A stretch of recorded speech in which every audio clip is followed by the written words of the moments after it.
How will you work with local law enforcement to address safety concerns without compromising community trust and cooperation?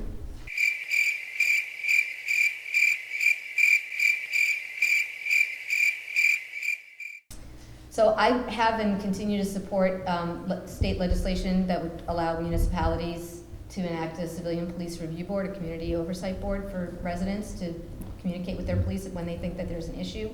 There's something going on in our police department that absolutely needs to be addressed. We have at least 7, maybe 8 at this point, lawsuits that have been filed that allege some very serious misbehavior, including sexual harassment, assault, Islamophobia, racism, homophobia, really some horrible things.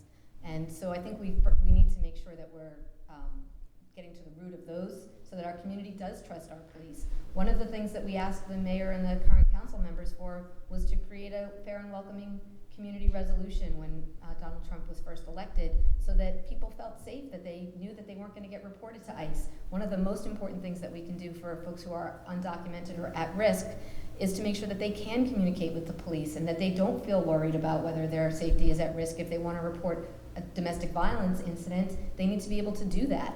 It was very distressing during the pandemic. I don't know if other folks saw this in the beginning part of the pandemic, where our former police chief and the mayor went on YouTube and told people if they were experiencing a domestic violence crisis to, try not to make the person they were living with upset, because there was nowhere for them to go right then.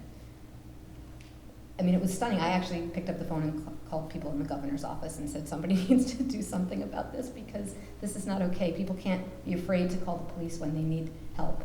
The police are supposed to be there to provide safety for all of us, and I think we have a reasonable expectation that our police officers will do that, but we need to make sure that we have community oversight and engagement with them. I think that the Coffee with a Cop program that the officers have been involved in is a great way for people to get to know their local police officers. But we can do more to be systemic about it and make sure that our community feels and is safe. We also don't, as far as I know, invest in best practice community safety trainings. There's just a tremendous amount of research out there, and there are people who are extremely well trained and extremely well versed in helping police and residents get to know each other better and make sure that our police are using best practices when dealing with community safety issues.